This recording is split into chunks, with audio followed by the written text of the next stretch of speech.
Ixtorix, suscríbete. La legión fue sobre todo el principal instrumento de la conquista. Desde su fundación en el año 753 a.C., la ciudad de Roma no cesó de acrecentar su poder. Al principio gobernada por reyes, pronto se convirtió en una república. A mediados del siglo III antes de nuestra era, la totalidad de la península italiana había sido conquistada. Más allá de sus fronteras daría comienzo una nueva aventura. La península ibérica tardó 200 años en ser conquistada, antes de que Julio César acabase sometiendo a todos los pueblos de la Galia mediante una complicada campaña. Por el norte, las legiones avanzaron hacia Germania. Conquistaron Nórica, Dalmacia, y se adentraron en Grecia alcanzando los confines de Oriente Próximo, Siria y Palestina. Al mismo tiempo, tras haber arrasado Cartago, el ejército romano conquistó todo el norte de África. 500 años después de la fundación de su ciudad, los romanos controlaban todo el Mediterráneo. Las legiones desembarcaron en Gran Bretaña en el año 44 en tiempos del emperador Claudio, pero fue el emperador Trajano quien anexó las últimas conquistas: Arabia, Mesopotamia y la Capadocia en el año 105 de nuestra era, Dacia un año más tarde. ¿Pero qué sabemos de la vida de los legionarios en el transcurso de estas campañas? En el año 100, Trajano hizo erigir en Roma una columna de 40 metros de altura que relataba la campaña del emperador en Dacia, la actual Rumanía. Toda la vida de las legiones se reflejaba en esta minuciosa historia de la que el arqueólogo Salomón Reinach analizó hasta la más insignificante de sus escenas. El bajorrelieve presenta a los legionarios mostrando hasta el más mínimo detalle: cascos, armaduras y resto del equipo. Escenifica batallas, el asalto a las ciudades, pero sobre todo los métodos empleados por el ejército para avanzar en las marchas y la forma de construir las trincheras. Todo ello podía verse claramente representado. Lo único que les faltaba a estos hombres, inmortalizados en piedra, era la palabra.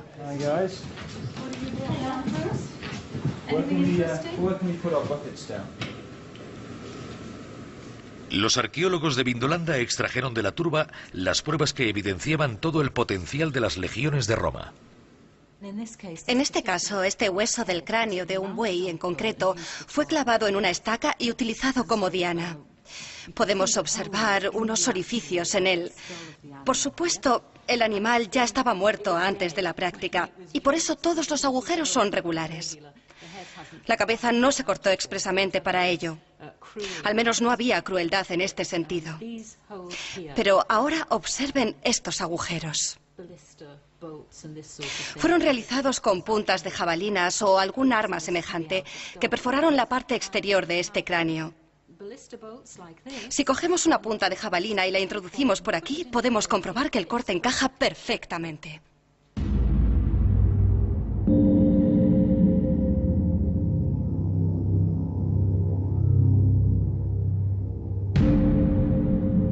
Los depósitos de la fortaleza almacenaban las armas de la caballería, las puntas de lanza de la infantería forjadas por los mismos soldados, los proyectiles de las catapultas y las piedras utilizadas por los honderos. Todo el arsenal de un ejército que el general Mario transformó en un cuerpo de soldados profesionales en el siglo I a.C. Estaban muy bien organizados, muy bien abastecidos y equipados. Cuidaban hasta el más mínimo detalle de los soldados.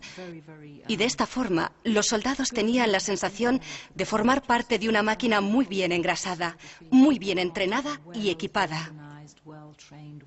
Tenían un fuerte sentimiento de pertenencia al grupo, lo que les ayudaba a desempeñar mucho mejor su función como soldados.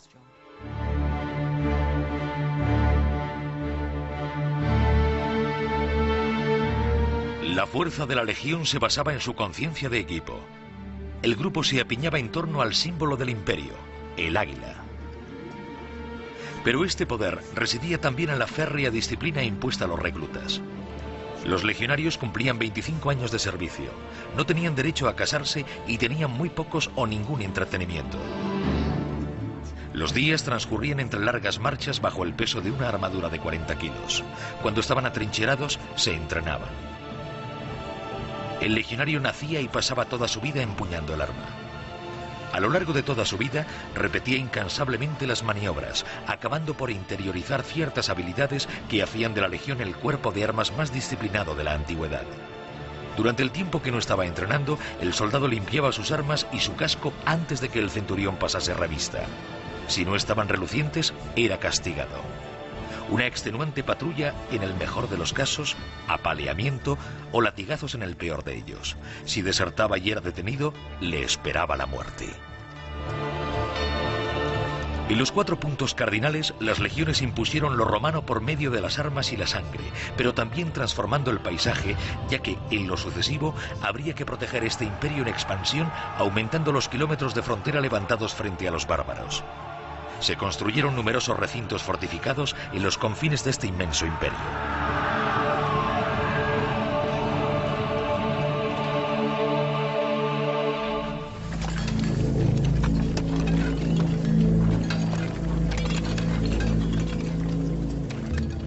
Bajo el mandato de Trajano, las legiones se asentaron en campamentos temporales.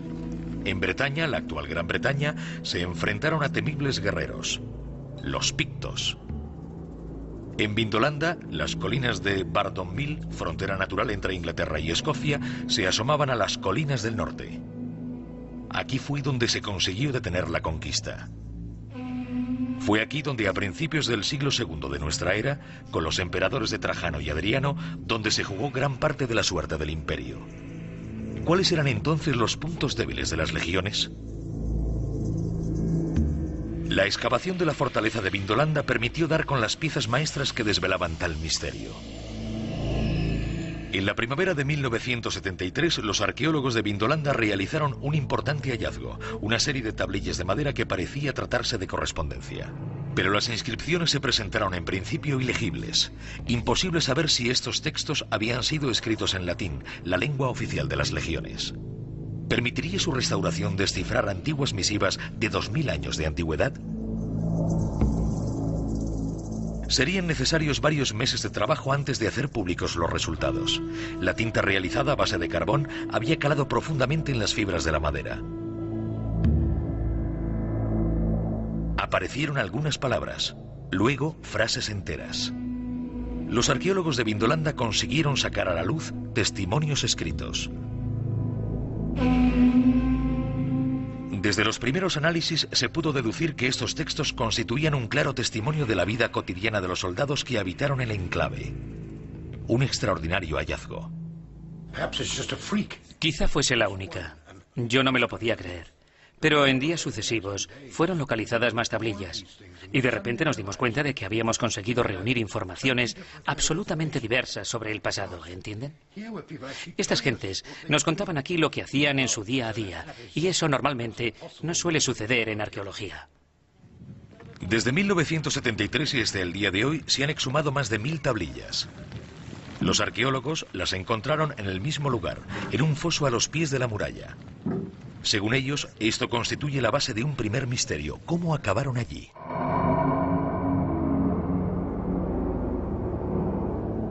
Las tablillas eran de roble. Tenían el formato de una postal. En el reverso, el texto en latín. En el anverso, la dirección del destinatario. Pero los manuscritos contaban con algunas lagunas, ya que la madera parecía haber sido pasto de las llamas. Con ello se perfilaba un nuevo enigma. ¿Fue atacada la fortaleza? ¿Fueron quemados sus archivos? Emplearían varios meses de trabajo para descifrar dichos textos. Los epigrafistas esperaban encontrar en ellos detalles de la vida cotidiana. Desde el principio se dieron cuenta de que los autores de los correos habían firmado sus misivas. Un nombre aparecía reiteradamente: Flavius Cerialis. ¿Qué clase de información sobre el ejército romano podía proporcionar tal descubrimiento? ¿Habían puesto fecha a sus mensajes los legionarios? Los epigrafistas necesitaron muchos meses para acabar de traducir los documentos.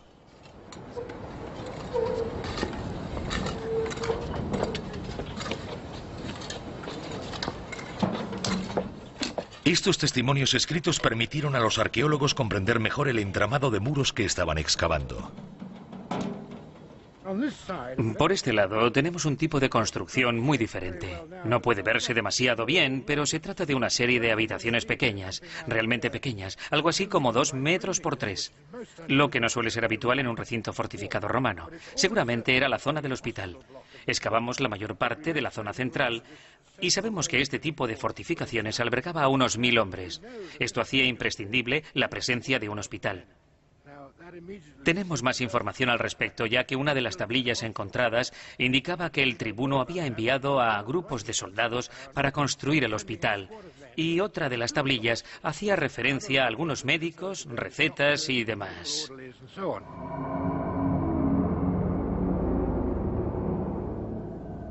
Las primeras conclusiones de los epigrafistas eran claras. Estas tablillas fueron escritas entre el año 85 y el 105 de la era cristiana. Había disposiciones, borradores de informes administrativos, quejas de comerciantes molestos con la tropa. Sin embargo, unas cuantas tablillas centraron la atención de los especialistas. Relataban hechos excepcionales en el ejército romano, casos de deserción masiva. ¿Cómo explicar este fenómeno en un ejército con una disciplina tan férrea?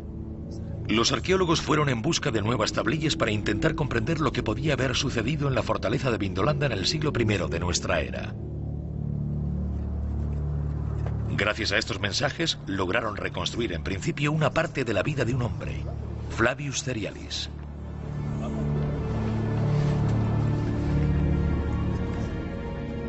Flavius Cerialis era tribuno. Se hallaba al mando del campamento de Vindolanda. Le escribía al gobernador de la provincia y a algunos de sus oficiales y recibía por parte de estos las correspondientes respuestas. El tribuno Cerialis dirigía 480 hombres. Los soldados de la 9ª cohorte Pátava, una unidad de refuerzo con origen en los Países Bajos. El destacamento del campamento de Vindolanda estaba formado por una unidad de infantería y otra de caballería reclutadas en la desembocadura del Rin.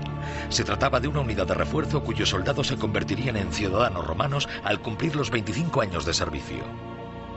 Flavius Cerialis también era bátavo y su familia había adquirido la ciudadanía romana bajo el gobierno de Vespasiano en el año 70 de nuestra era. Sus padres permanecieron fieles a Roma en el momento de las revueltas que teñieron de sangre aquella provincia. La 9ª cohorte había construido un recinto fortificado de madera en la explanada de Vindolanda. Defendía la frontera norte, sofocando los asaltos de los temibles guerreros pictos, de cuya infantería y caballería recelaba Cerialis.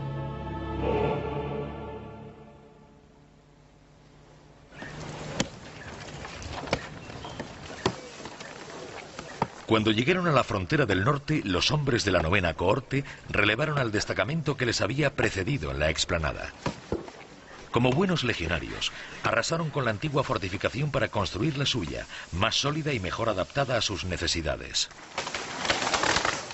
El poder de Roma se basaba en que sus militares no eran solo guerreros, también eran obreros, leñadores, constructores e ingenieros.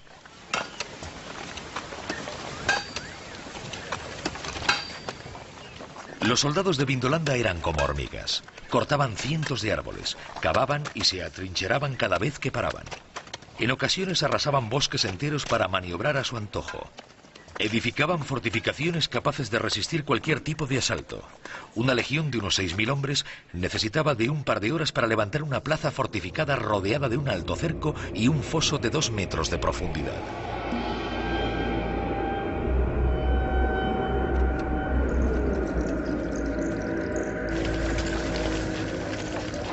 En Vindolanda, el destacamento de Flavius Cerialis construyó una fortificación sin saber si iba a permanecer mucho tiempo en el lugar. Quizás al día siguiente, estos hombres recibiesen órdenes para adentrarse en territorio enemigo. Bajo el imperio de Trajano, a finales del siglo I, 28 legiones, 150.000 hombres velaban por la seguridad del imperio. Eran ciudadanos romanos, pero la defensa de las fronteras requería cada vez un mayor número de hombres.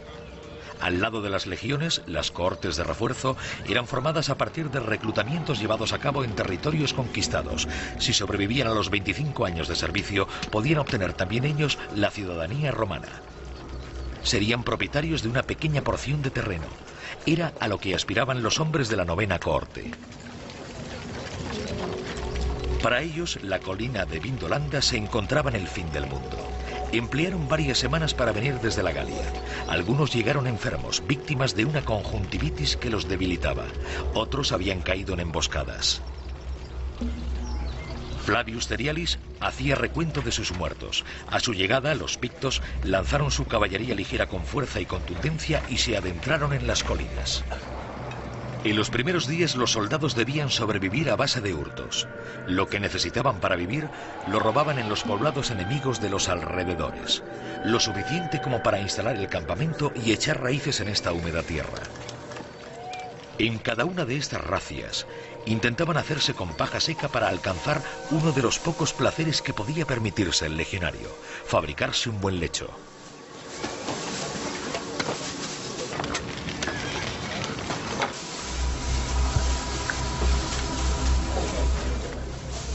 ¿Era este tipo de vida tan dura lo que incitaba a los hombres a desertar o existía alguna otra razón para hacerlo?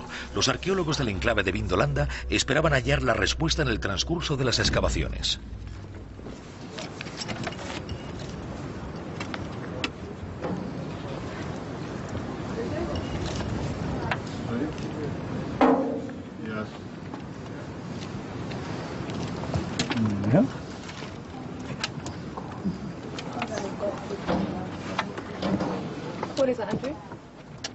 Un nuevo trozo de tienda. Como pueden observar, se encuentra realmente en muy buen estado. Resulta curioso que todavía huela a cuero. Incluso mantiene su flexibilidad.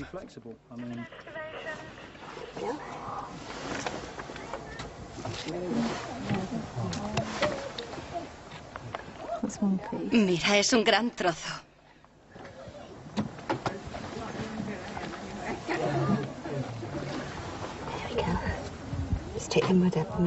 Vamos, por favor, ayudadme a quitar la tierra.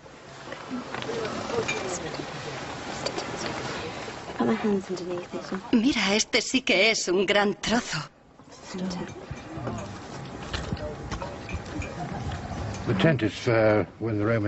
La tienda era utilizada por el ejército romano durante las campañas militares, lo que implicaba la mayor parte del verano. Cada grupo de 8 hombres contaba con una mula que transportaba la tienda.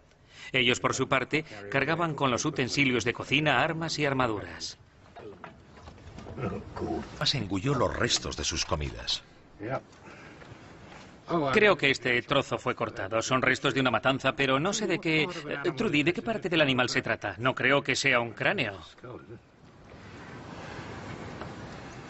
Una pelvis, creo. ¿Una pelvis de vaca? Sí, de vaca. Vaya. ¿Acaso Flavius Cerialis llegó a probar esta carne? En sus tablillas se pone de manifiesto la dura vida del soldado a lo largo de toda la campaña. En invierno, al cabo de unas semanas, la paja fresca empezaba a enmohecerse. La incesante lluvia que caía en el campo lo empapaba todo. Los caminos quedaban arrasados. Entre guardias y entrenamientos, los hombres se reunían alrededor del fuego para saborear su bebida preferida, vino de miel y especias. Jugaban a dados o a las damas. Algunos hombres heridos en combate, Cerialis era el jefe de un destacamento similar en una pequeña ciudad. Cada uno de sus hombres dominaba una o más especialidades. Una serie de cualidades muy valoradas en el caso de los soldados, pues los artesanos más reconocidos estaban exentos de ir de maniobras. El recinto fortificado disponía de un hospital que el tribuno hizo construir con grupos de obreros y yeseros. Los leñadores talaban la madera suficiente para calentarse. Los armeros fabricaban y reparaban las armas.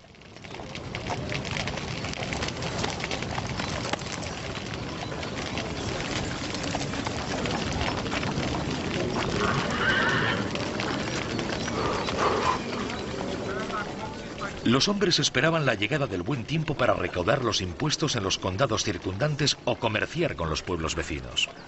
Para sobrevivir, el destacamento debía vender los productos que él mismo fabricaba: ladrillos y tejas con la estampilla del águila de las legiones de Roma, así como objetos de hierro forjado y joyas. Algunos campamentos albergaban incluso talleres de cerámica. La cohorte contaba también entre sus filas con un zapatero, artesano muy respetado, pues era quien fabricaba y reparaba las sandalias de cuero imprescindibles para los soldados. Estas sólidas sandalias eran fácilmente reconocibles gracias a sus suelas reforzadas con varias filas de clavos.